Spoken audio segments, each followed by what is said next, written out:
Welcome to a special edition of The Point with me, Liu Xin, coming to you from Kashi or Kashgar.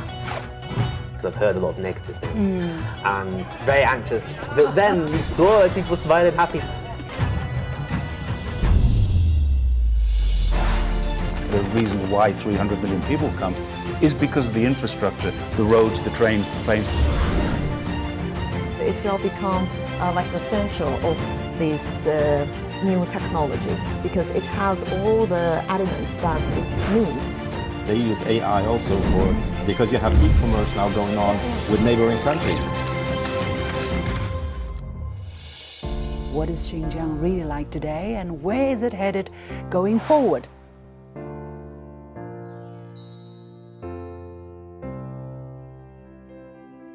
An ancient city of stones and bricks, revitalized through openness and connectivity in the heart of the Eurasian continent.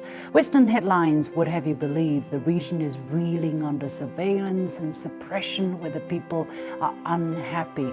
But what's conveniently missing from these narratives is real stories from those on the ground, those with first-hand experiences. In 2024, Xinjiang welcomed almost 300 million arrivals, 5 million of which were made by visitors from abroad. That's 50% more than the previous year. What exactly is drawing all these visitors? What is Xinjiang really like today, and where is it headed going forward? To unpack all of these, I'm pleased to be joined for a panel discussion by 4 distinguished guests. Sitting to my left, a native Uyghur from Xinjiang, Niluobaier Aierti, a lecturer of the School of Media and Communication at Xinjiang Arts University, Luke Johnston, originally from the UK, and a PhD AI researcher and student in Shanghai Jiaotong University, who is now a teacher in Urumqi Foreign Languages School. To his left, Jerry Gray, an Australian social media influencer who has lived in China for over 20 years and famously cycled up and down the country several times, including to Xinjiang. And last but not least, to his left, all the way from Sweden, a researcher on international relations, Hussein Askary, vice chairman of the Belt and Road Institute in Sweden, who visited Kashi last year. The warmest welcome to all of you. I want to talk about this great place, right? It's an amazing place. Yeah, I wish we can do our show every day on such a setting. It just makes the discussion so much more relaxed and interesting. We are actually in the cafe in the heart of the old town of Kashi. And it's full of Western Xinjiang, Central Asia decor. And look, the cups we're drinking from are original clay mugs developed by local craftsmen. And on the table, we have quite an array of items, and I hope we'll have the opportunity to unpack some of that for you. But to start with, I want to show maybe just this thing. Okay, before we talk, I just want to show this very interesting piece of artifact or object, and I would like to ask my guests to have a really wild guess what this is for. Luke. I don't know. It's feathers. It's something you're meant to stamp down on something? I don't know. Yeah, Jerry? I actually know what this is for. You know what this is Yes, I know what this is for. Keep it a secret for the time being. Spoilers, yeah. Okay. Yeah, Hussein. I asked, I was told what it is.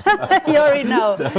Okay, let's not keep the suspense any much longer. This is actually for stamping the Uyghur bread, the naan bread. I didn't know. That was a You different didn't guess. know? No, I didn't know. You didn't know? Okay, Oh, so wow, okay. after you make the bread, you're supposed to... Yeah.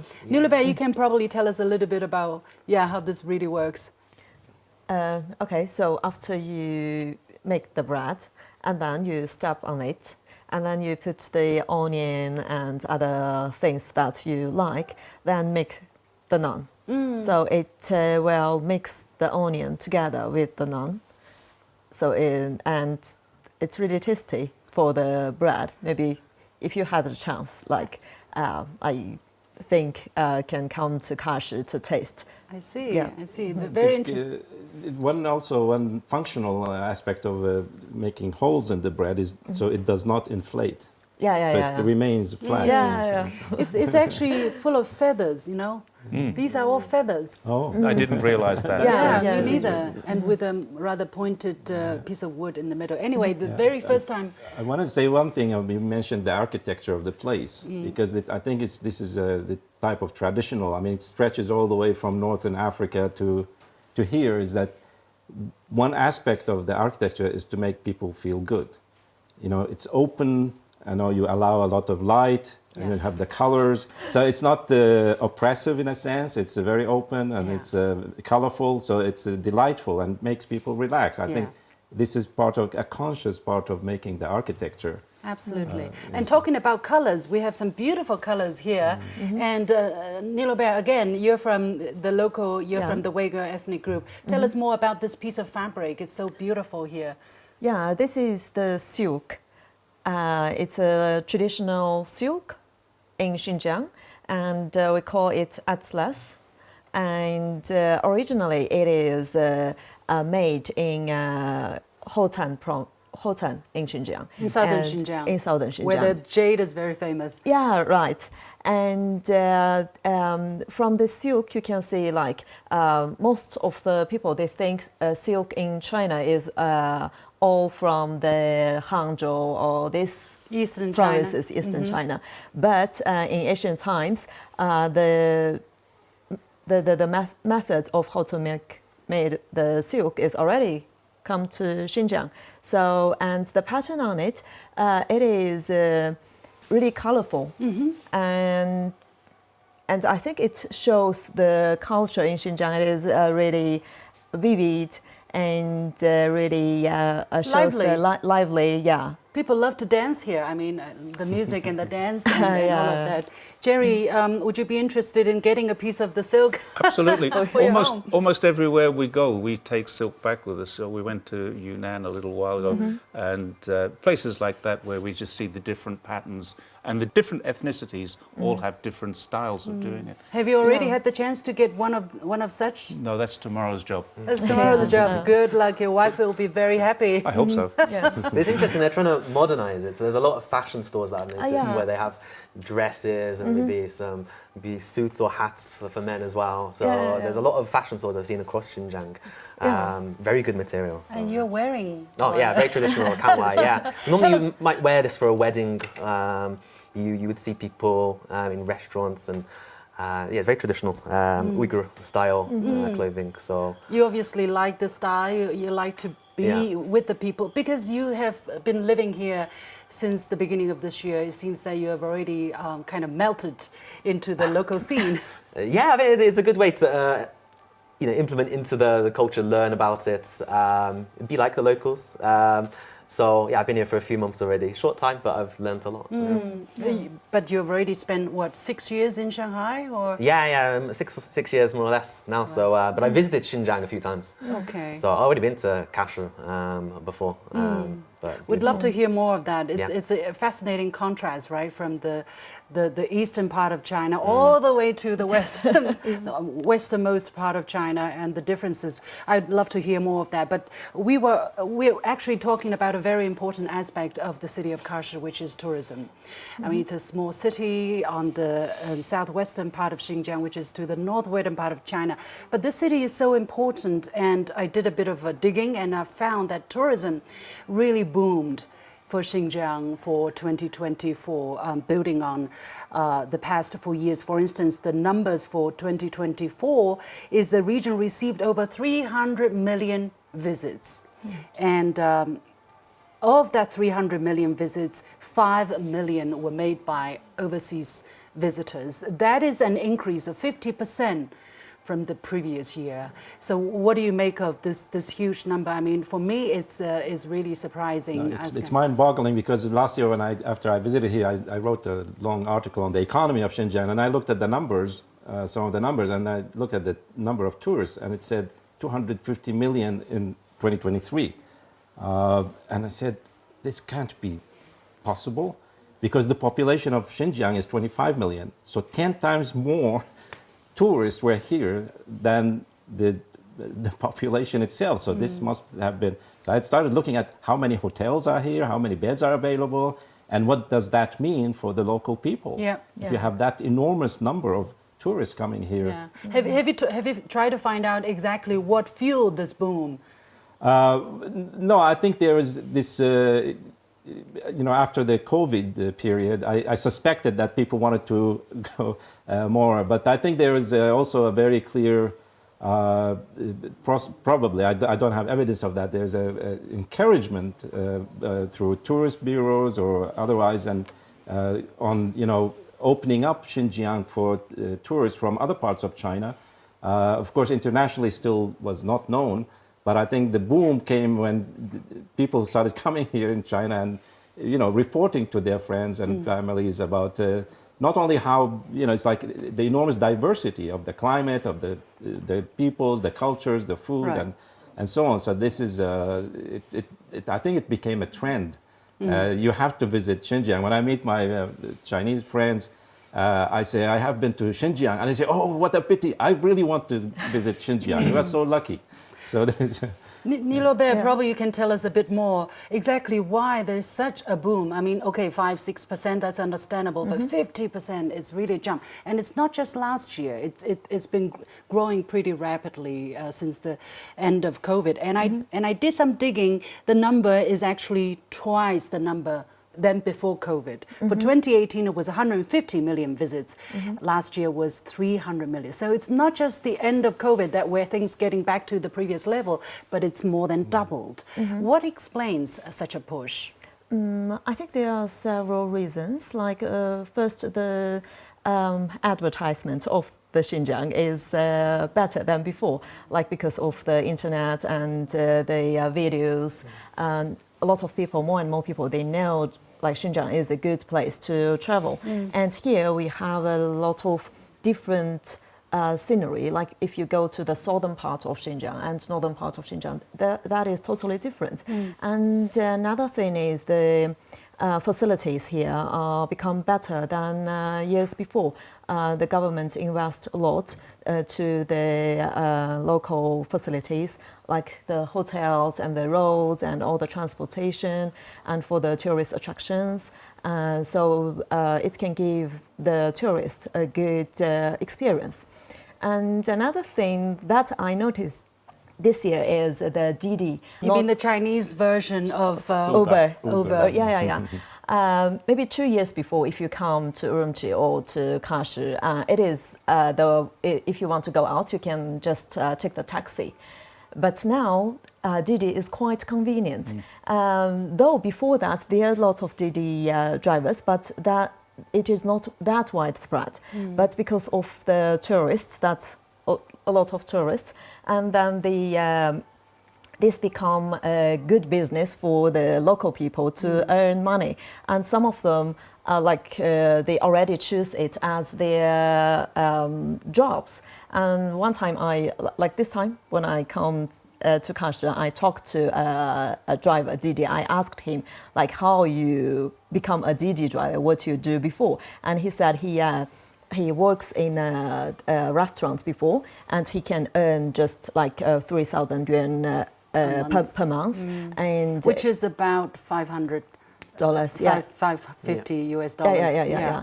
And then his cousin started this because he is young, and he asked him to start to drive Didi. He said, especially from May to the October, there are millions of tourists come to Xinjiang to travel, and most of them will use this to go around. And then he decided to rent before, first he rent a car to drive as a Didi driver. Then he found it is the income is really good, for about 7,000 to 8,000 per month. Double. Doubled. More than and in the high season of the tourist counts, it's more than 10,000. And he can do it when he has time, and if he wants to have a rest, he don't need to ask for leave from the boss. So it's because a lot of young Uyghurs or young local people, they are decided to use this. I see. Well, look, you have moved to Xinjiang, so what are you seeing? Of course, you don't live in Kashi, you live in Urumqi, the regional capital. What's your experience in terms of, the attraction of Xinjiang to tourists and potentially to, foreign young people who want to live in Xinjiang, who want to work in Xinjiang, the convenience, the changes? What can you tell us? Yeah, I think actually in the past few years for young people it's attracted them a lot, because I'm sure maybe you know about it, the Aierti. It is like a famous book, and they've made it into a TV series now. So many people, many tourists, they'll be coming to Xinjiang to see that. And then you have a lot of music from Xinjiang, and they go all around China. So a lot of young people are very attracted to this and like to come here. And I really love the music, so I think music is a big part of it. Yeah. The Xinjiang music is very good. But living here, I don't know, a lot of people, they recommend me, say they don't come to Xinjiang, you're better off to be in Shanghai. Why? You'll get a better salary. But actually, if you do the maths, I'm probably saving more money being here. Actually, the tax system works a little bit different in Xinjiang, so there's less income tax, and the cost of living is much cheaper. I can have a huge house. It's like 120 meters squared. To get that in Shanghai, I'd be having to pay, I don't know, 4 or 5 times, 6 times more than I would here. So don't tell me that's the main reason you moved here. One of them, but obviously I can live like a king, and it's the first time we are living like kings. It really is. Yeah. Like the houses are absolutely amazing here. But I remember first coming to Xinjiang, and it was 2021, and I just fell in love. Like mostly it was with the people. I remember walking around, and there were some Uyghur people, and they said, "Oh, are you a foreigner?" in Chinese, and I couldn't speak Chinese much of the time, and they couldn't speak English, but there was just an instant connection, and they said, "Can we invite you to our house?" And I stupidly said yes. if I did that anywhere else in the world, it could be quite dangerous. But I took the risk because I saw how open and friendly they were. They gave me some tea, they gave me some food, they performed some music. You were saying how dance, it really is, it's part of their culture. And I said, "Oh, I've got to give you some money, I've got to thank you so much." But no. They were really welcoming. And it's not just the first time, it's each place I've been to in Xinjiang, someone would invite me to their house. So the hospitality, the warmth, culture, everything, and the beauty of it as well. Yeah. Because Urumqi, you've got the city, but you have the mountains all around, you have the rivers, full of nature. Have any of the bad press that Xinjiang enjoys abroad, has that deterred you, scared you, influenced you at all? I mean, you come from the UK, you must have relatives and family asking you weird questions about why you choose to come. Maybe the first time I was a bit anxious in 2021, because I did read that. And I'll be honest, that was maybe a reason that I did want to come here, just to see what it really is like, because I've heard a lot of negative things. And I was very anxious, even to just take my camera out. Am I allowed to do this? Can I take a picture of anything? Maybe you'll be detained. I thought maybe I might be, but then you saw people smiling, happy, lots of people filming, and it just totally flipped everything. So my family, I think they're happy because I do make videos online, and they can see what Xinjiang. Sorry. I make videos online, and they can see what Xinjiang is like through my perspective, and it makes them a little bit more relaxed. Are they watching? Hello. Yeah, hi, Mom. Hi, Mom. Yeah, okay, Jerry, I know you are so, you want to tell, I know you have a lot to tell. You came here, you bicycled, but tell us a bit about the visa, because, without the visa policy, and you have lived here for 20 years, what a change when China was cautious about, don't open up, who foreigners, who knows who are among them, what they're doing here, to now, let's open up, even if the other countries are not opening to us, we are opening to them unilaterally. Right. Yeah, I think there's about 40 countries now that have a visa-free policy, 30 days in China. And if anybody really is thinking about this is a perfect time to visit China. And I've talked about the BBC and CNN and the rest who all say, well, Xinjiang's very remote, it's hard to get to, it's very difficult, they don't allow us to go there so easily. Well, absolutely not true. I mean, I've cycled in, I've caught the train in, I've flown in, I've cycled out, I've caught the train out, and I've flown out. We just go any way we want. We don't need a special permit if you have a visa to come to China. And now, even if you're one of the 40 or so countries that doesn't need a visa, The only thing difficult about coming to Xinjiang is because it's a 5-hour flight from the East Coast. It's a long way, and if you've only got a month, maybe you don't want to spend another day traveling to get somewhere. Catch a train here, it can be 2 days or 3 days, depending on where you're from. My first trip into Xinjiang was 2006 on a green train, and it took 5 days getting here, but we did stop in Xi'an for a few days, a couple of days, but 22 hours in one leg and then 27 hours on the next leg. But it's well worth the visit. And one of the reasons, if I can add to the reasons why 300 million people come, is because of the infrastructure, the roads, the trains, the planes. I think there are 27 airports now in Xinjiang, and some of them can handle like 100 million tourists a year, and some of them are smaller.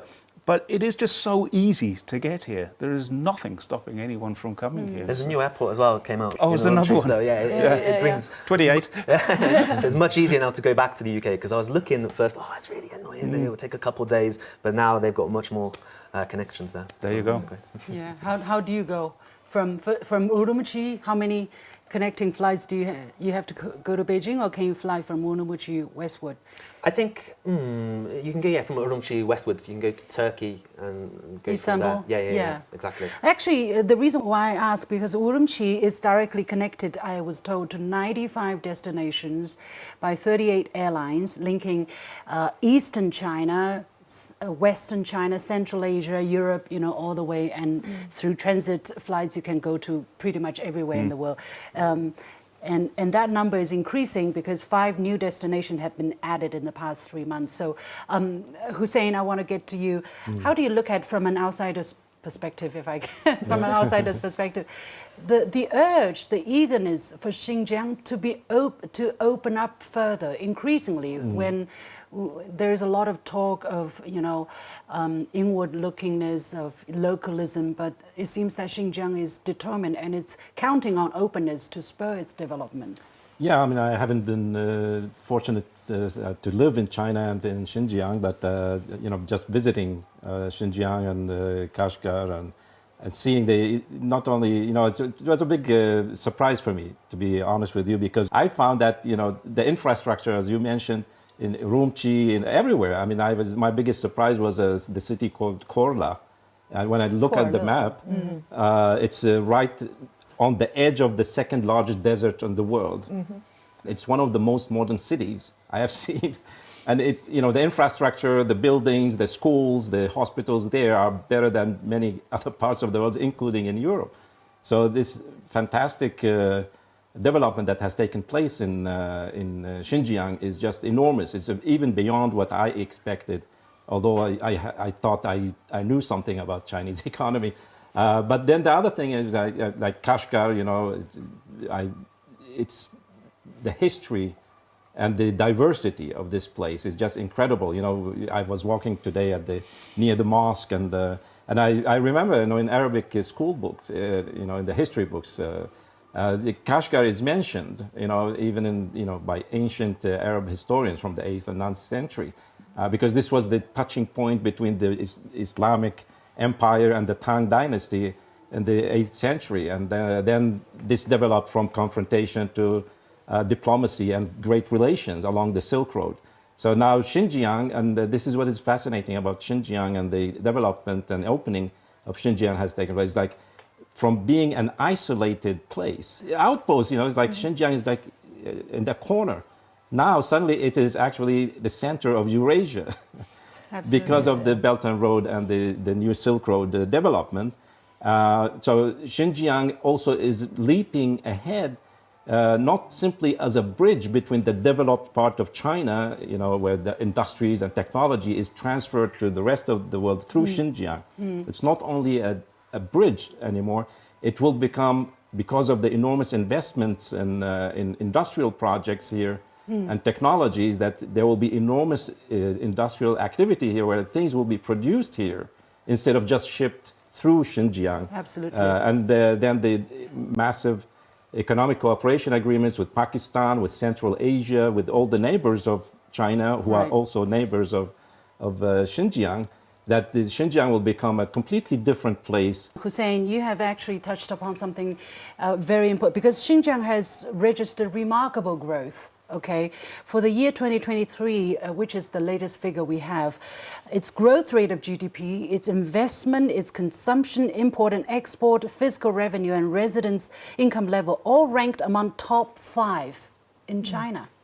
You know, that is rather incredible. And I asked my team members to go around and find some, you know, local artifacts again, or, you know, souvenirs. And this one, I think, is a very good representative. It says terraced folk residence. Basically, it has to do with the history of Kashgar, because they have these elevated terrace structure villages used to live, but increasingly it's being preserved as some kind of a cultural site, but it's well protected, and people are making a living through tourism. You know, they're making these fine souvenirs so that they can transfer from an agricultural lifestyle to a, you know, more service-centered modern lifestyle. Niluobaier, I want to ask you, what kind of impacts is the development, is the connectivity having on the locals? Because Kashgar is heavily ethnic. Out of the local residents of the region, over 90% are ethnic Uyghur. So what kind of impact is all the things that we talk about having for the local people, for their lifestyle, for their tradition, for their income? I think I can give some examples. For example, this atlas, it's silk. The silk. Maybe before, just the local people, like the women, they will buy the silk and make clothes. And now the younger generation, the young designers, they combined the tradition with the modern, and then they have a lot of souvenirs made by this silk or the pattern, and the local will earn a lot from this. And for the job opportunities, because of the tourists, and there are a lot of hotels being built, and a lot of restaurants are opened, and all of them need new employment. So the local people, they have more job opportunities. And other things is like for this old city, they are just for living, and now a lot of people come here and they use this opportunity to sell their handcrafts. And I think this is another way to protect the culture. This is, how should I say, developed by local designers using local techniques and creativity. Yeah. So the patterns on the cup is all the like this is the flowers, and another That's one. pomegranate. Yeah. Maybe you want to just show the audience. Yeah. These are pomegranate designs. And Yeah. these are horns of rams. Yeah, right. Really So exquisite and sweet. they combined these kind of cultural elements to the souvenirs or to the local handcrafts, and it attracts more and more people to buy it. Yeah, the local people, I think they are genuinely enjoying the employment opportunity. They are happy. course. The tourists come. If you look at the old town, my observation is almost all of the shops are kept by local people. So the boom in tourism, the hospitality service, when that's booming, they're benefiting. But tell us a bit more about the Xinjiang that probably is not so known to the outside world. You're young, you're in the AI research field. What else is Xinjiang about? Is Xinjiang about new technology as well? Is Xinjiang about cutting edge, research as well in terms of AI, for instance? There's something going on? Yeah, no, because my PhD was in AI, so I was doing AI research, and I remember actually I was in the car and I was listening on the radio, and it was an Uyghur radio station, by the way, and I heard them speak about DeepSeek, which is the biggest Chinese AI language model at the moment. And I was like, why are they talking about that? So I did some research and I noticed a lot of these big AI companies, they're coming to Xinjiang. They're doing some collaboration. They're collaborating with the universities because to run these AI models, what do you need? You need firstly data, but you need a lot of energy to keep that going. You have these GPU farms, and a lot of that is in Xinjiang. You have Karamai, Hami, a lot of those cloud centers. We actually been to one of the data center in Hami that's fueled by the solar thermal power plant there. Yeah, so a lot of it is green energy as well. So you've got these shallow, large coal seams that you can get like that, and you have the hydrogen farms, and so all of this can be used. It's green energy. A lot of it can be used for the AI, and also the polysilicon, that's also used for the chips. So they have 4 of the 5 largest polysilicon factories are in Xinjiang, and they need that to build the chips for the AI. So you were seeing a lot of AI companies, they're coming to Xinjiang now, and I think there's a lot more research into that. What are they using the AI for instance, at this juncture? Are people able to enjoy the research results yet? Yeah. So I've seen, Xinjiang Medical University, for example, they're using some computer vision, so you're able to detect from an image, a medical image from the hospital, do you have a disease or not? And in Central Asia, there are certain epidemics of certain diseases which are not in other parts of the world. So maybe Western countries don't care about it. But in Xinjiang, they have done that, and they've been able to create some really useful AI. I think there was worm cancer that was going around a few years back, and it was Xinjiang Medical University. They developed the AI to help detect that and then to treat that. So yeah, it's been used. So it's one of your research interests, and you would like to do more in this regard? It's always my plan in the next maybe 5-6 years to build my own AI company. I'd love to do that. Involving Xinjiang? Well, initially no, it was Shenzhen, because they have some really great benefits. But now you change your mind. No, genuinely, I'm thinking, I'm seeing more and more of it, and the government, they've given a lot of tax benefits for some AI companies, but also the research coming here.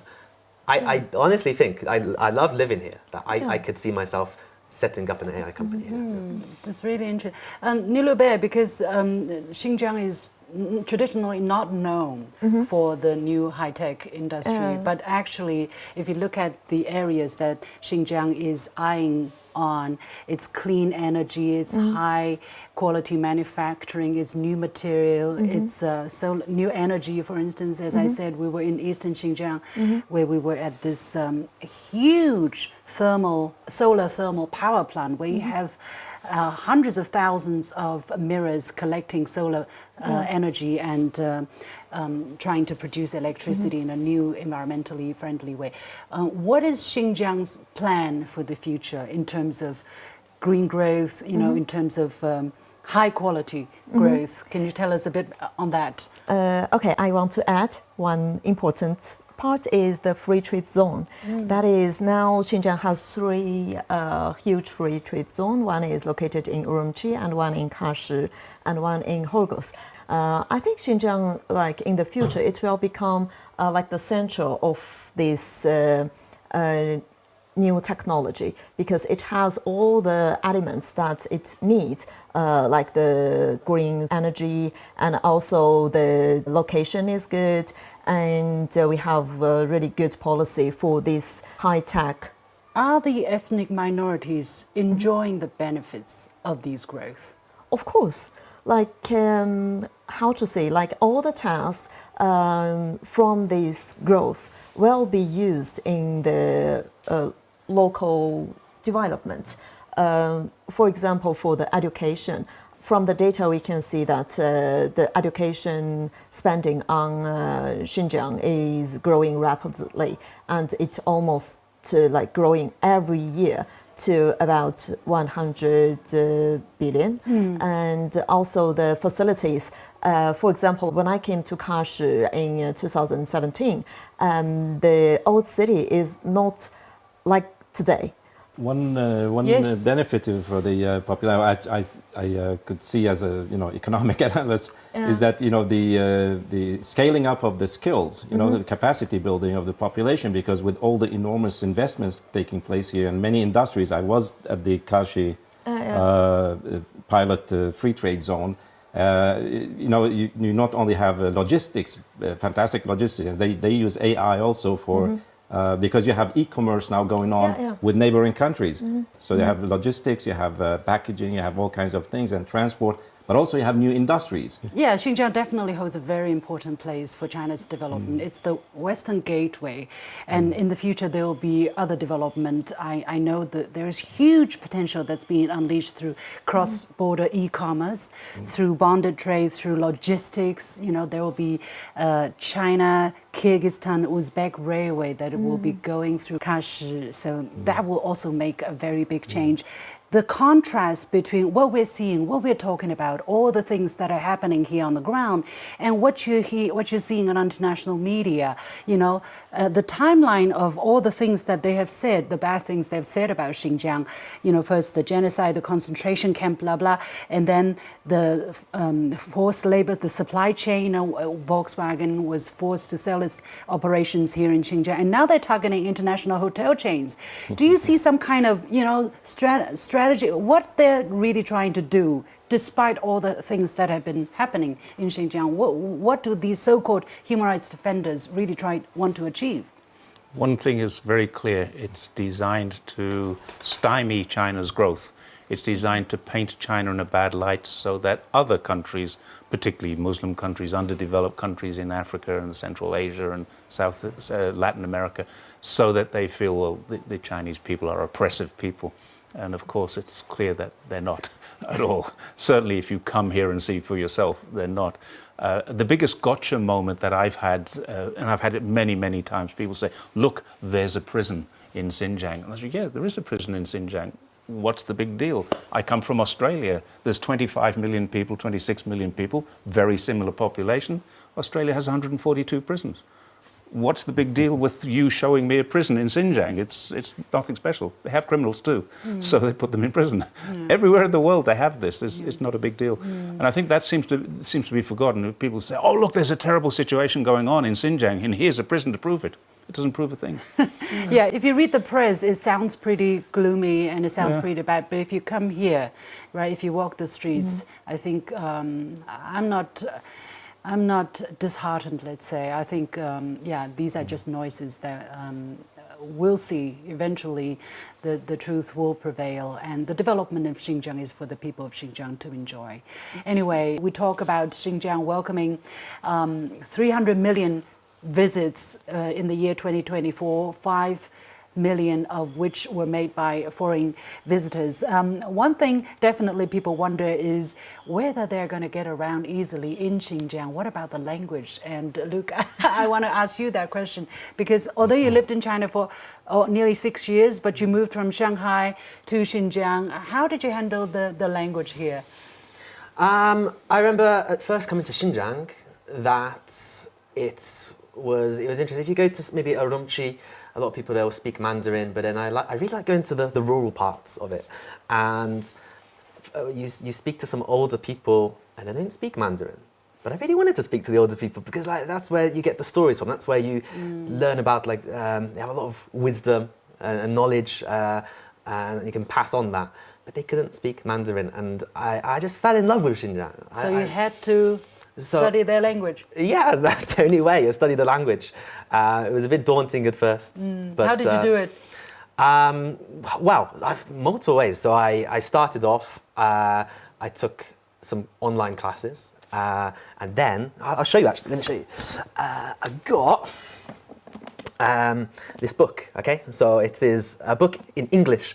I'll show you the camera, yeah. So this is a book I bought online in China, and you can learn the Uyghur language, all in English. So it is really good resources for that. So yeah, I've got a couple of those. It's What's the really white good. one? The white one? Yeah, this one as well. Again, all in English, a textbook. So from a university, and yeah, you can learn it all in English, explaining the grammar, things like that. And I went to Xinjiang, and they have a bookstore, a Xinhua bookstore, and they've got a whole section of like Uyghur books, Uyghur novels. I remember there's like an AI book, how to learn AI in the Uyghur language. Wow. So you can like get food recipes. So it's the language is not banned here. Oh yeah, it's a legal book. No, absolutely not. I mean, I think the misconception arises from maybe it's not the primary medium in schools, it's Mandarin. But then they neglect everywhere else in China, because if every city has their own language, every dialect, it would be impossible to do business, to travel, and do work in these places. So firstly, you have get people to learn Mandarin, and then, as I have done, I've literally shown that you can learn Uyghur. It's a cultural thing. People, they can learn it. I've been to a training centre where I've taken classes in Urumqi. Yeah, take a training centre. I'll have weekly classes, one-on-one as well. How is your Uyghur now? It's okay. What can you say? Oh, I've got the pressure here now. I could have said anything, but now you want me to say something? Yeah, you can also like to learn from the TV station and also the radio, because in Xinjiang the TV, like, it is really characterized by its lots of languages, TV stations and radio stations. Like, for example, we have about 4 languages, like Uyghur, Kazakh, and Kyrgyz, I think. And also Han in TV station and also radio station. So we can try your Uyghur language. Okay. Yaxshi musla dostlar. Men Angliadan kalgan lukan mening shman Uyghur jab tekdicha. Lekin men az Urumqida. Wow. It is okay. Thank you. What did he say? He introduced himself and he said his Uyghur language is not that good, but it's good. It's good. Yeah, it's good. Thank you. Jerry, how's your Uyghur? My Uyghur is non-existent. Ask me about Cantonese. Where I was going to ask a question, actually, if I can throw a question into the field here. In Tibet, Xinjiang, last year I was there, and I found that every student must learn Tibetan. Every student, whether they are Tibetan or not. Is that the same here, where if you're in a Uyghur region or a Kazakh region, do you have to learn the language at school? Because in Guangdong, they're not allowed to learn Cantonese. They don't learn it. They speak it at home, of course. It's not a dying language or anything like that. But do they actually learn Uyghur language if they're non-Uyghur speakers? It is the selective courses in the school, so you can choose to learn it or not. Okay. Yeah. And also there's the Uyghur major in the universities. So mostly Uyghur, but I believe there are some non-Uyghurs and they start from scratch. They have different ones. So not just in Xinjiang, but other places in China as well. Yeah, in Kash University and the Xinjiang University, most of the university, they have the Uyghur language major, and some of them are Uyghur students and some are other. So it's no difference to us going to university to learn English language or English literature? Yeah, of course. No, just on the language, I was joking, of course, saying that it's banned. But from the moment I landed last time in the airport, the signs in the airport, on the roads and the subway. You can read some of it. I can read some of it because it's an Arabic alphabet. Yeah, because you're originally from Iraq, right? So it's similar to... So I took the subway in Urumqi and just to try it. It's one of the most modern subways in the world. It's so clean and so advanced. And I was looking at the signs, also reading the station names, and then I read, Kutab Khanasi. Which means library in Kurdish, Persian language, but also Arabic. I could read it in the Arabic letters. So I told my interpreter, look, let's get off at the library. I want to see the library. And then we got off the library, and there's a whole section in the library with the Uyghur language, literature. And this is one of the great things the Chinese government has done, actually, because a lot of the cultures here, is like the old Arab cultures, is a verbal culture. People inherit poetry, the mythology, all kinds of cultural heritage, goods are verbal. So people learn it from father to son. Yeah. It's not written so often. So I think, and this is the big change which has taken place, that the Chinese government decided that all these things have to be written in the original language. All the myths, all the music. And I saw in the music conservatory in Urumqi that the Muqam culture is preserved now because it was written down. So people can study it. And this way it's preserved. What did I set out to talk about? What was the... we went to opening up of... I'd love to add one point. I went to Kazakhstan, actually, last year, to Almaty. From Ili, I drove through to Kazakhstan. In western Xinjiang. Yeah, and there is an Uyghur community in Almaty. and maybe from decades ago, maybe their great-great-grandparents are there. And interesting thing, so they have Uyghur schools there, and all of them, they will learn the Uyghur language. But I spoke to them, and I said, oh, do you mind, can I interview Zirat Kasambalamdu? And they're like, oh, what? They cannot understand. Because it's not a cultural thing, it's not part of their everyday life. We can kind of think of it maybe with Welsh language. They learn the language, but it's not part of everyday life. Whereas in Xinjiang, you hear it in the markets, people use it on the breakfast table at homes and everything. It's very difficult for that to go away. Yeah. Well, before I talk about all the policies or the visa and work permit for those who may be interested, you teach in a foreign languages school. How is that experience? I mean, who are your students, and what is it like? Honestly, amazing. Like, so a lot of many minorities there. We've got the Han, we've got Uyghurs, Kyrgyz, Mongol. So it's really fun, like teaching them, and they've seen my videos actually online. So they're a big fan of mine, and so sometimes they'll teach me Uyghur language. They're very friendly. They're really happy that I want to learn. And actually, one of the students invited me to celebrate Eid, which is the end of Ramadan. So went to their house, we had a big meal together.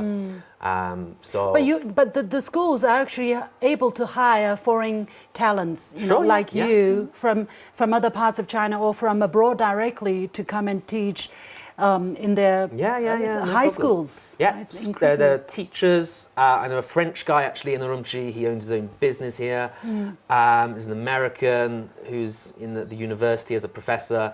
Loads of universities you can come, loads of companies you can go to, but also being a student. So actually, there's a lot of funding for scholarships for students. So, which is not really well known. Like, I would never know this in the UK, but there's a lot of funding and opportunities for people to come here and get paid to study, which is fantastic. So a lot of people from Central Asia, they'll come here, and there's some really good unis. I think we've got in Urumqi, Kashgar, Shihodze, so I think there's a lot of opportunities for that. We did a bit of research, and it's actually quite clear since the last few years the government of Xinjiang has really ratcheted up its talent attraction policy, for instance, in terms of simplifying visa processes, relaxing residence requirements and work permits, so on and so forth.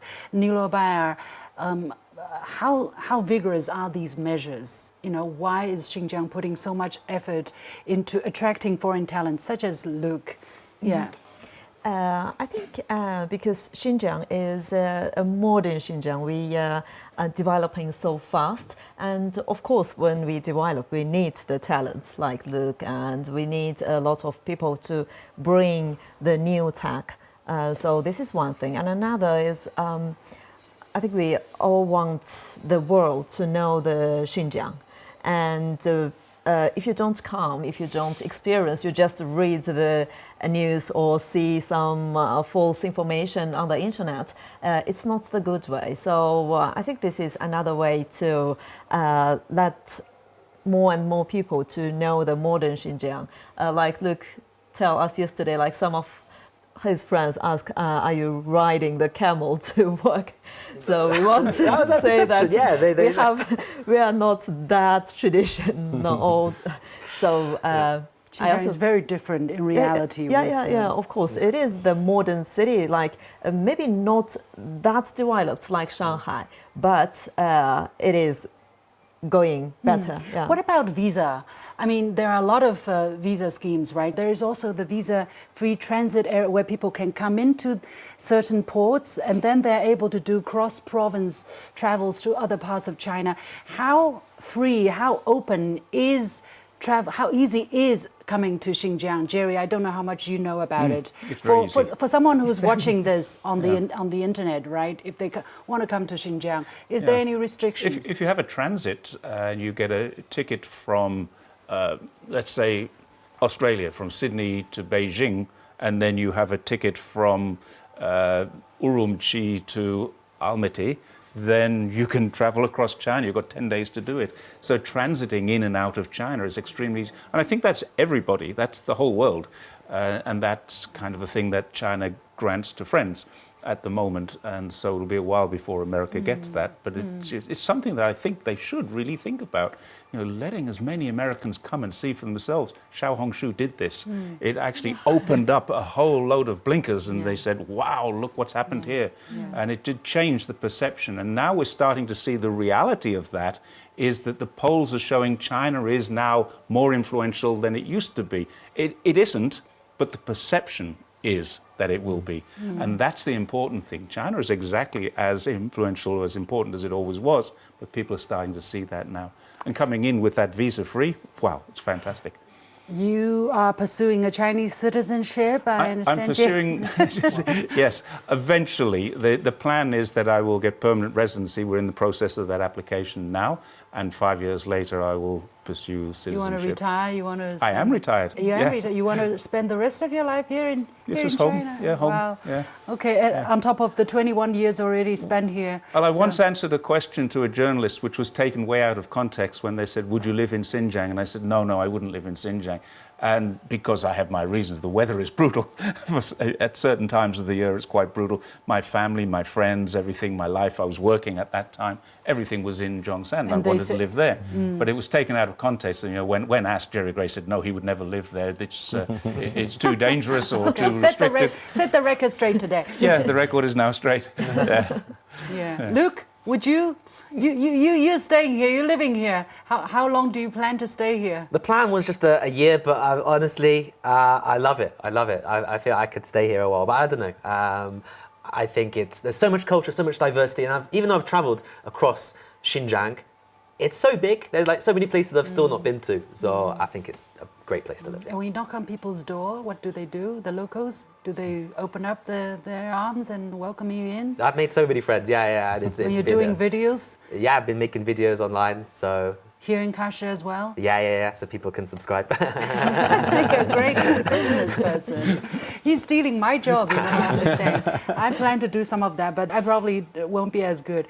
To wrap up, Hussein, looking all of that, second time in Kashi, what would you go back and tell your friends and colleagues? Will people listen? Yeah, well, I think a lot of people listen. I mean, there are people who have already decided they don't care about facts. They don't care. These are the people who are ignorant, or they are ignorant and arrogant, and they serve. Don't waste time. Don't waste time with that. But there's a lot of people are curious about what's going on in China. As my friend said, you know, more and more people are opening their eyes. They want to travel. So I would tell them, just go travel to China, go to Xinjiang, and discover for yourself the reality there. But I think there are so many fantastic elements about you know, Xinjiang especially, because you have side by side this fantastic economic development. You have this conservation of the culture, and I think there's a conscious idea behind preserving. I mean, like the old city here. Yeah. I went to the museum, and they show how this old city was conserved, how restored to its original. Yeah. It was completely destroyed like 30 years ago, but now it's completely different. And I think there's a conscious view in China generally, but even here, is that with the very extreme rapid industrialization and modernization, you have to preserve the culture and the traditions. Yeah. And I think Xinjiang is a fantastic example of that. Yeah, and that's the charm of this place. Yes. In the middle of modernizing Xinjiang, we still have such beautiful traditional places where we can think about, connect with the past. Yeah. It has to be said that's true of most of China, for sure. Even in places like Shanghai and Beijing, you can still find old China there. Yeah. And Kashi has a special place for Xinjiang. I understand there is a tailor-made regulation on the protection of the cultural heritage here in Kashi. So, unfortunately, time has run out. We'll wrap up. Luke, please allow me to do this. There you go. Put that on. Now you look like a Xinjiang lad. There you go. It's a little bit small for you, but anyway, thank you so much. You can take it off. That's beautiful. It's been a great conversation. Thank you so much, Niluobaier from Xinjiang, Luke Johnston from the UK, Jerry Gray from Australia. Thank you.